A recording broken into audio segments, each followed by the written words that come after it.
Now we've got Bovis Homes. It's published a trading update today. The number of homes completed fell to 3,645 homes in 2017.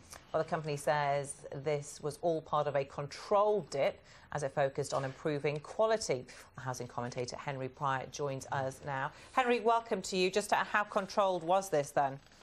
Well, Sam, I think it's interesting to see the Bovis results. They are something of the dog of the sector, all big house builders and developers chasing Persimmon, of course, who are the sector leaders.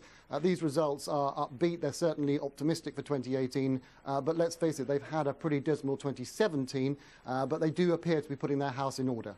Now, what about the sector as a whole? I mean, they've had a tremendous few years. I think since 2012, we've just seen housing stocks going through the roof.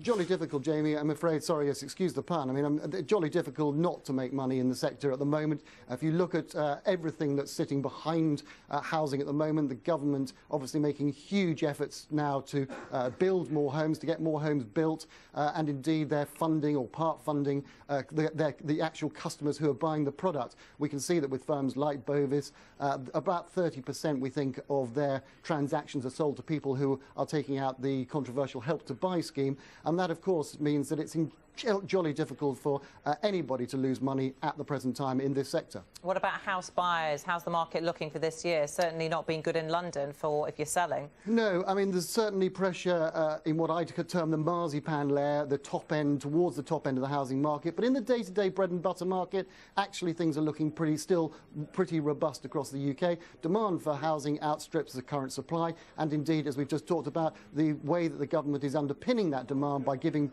people a leg up onto the housing market will ensure that we continue to see house price growth and indeed growth in the builders and developers who are creating those homes. Henry, thanks very much indeed. Henry Pryor down.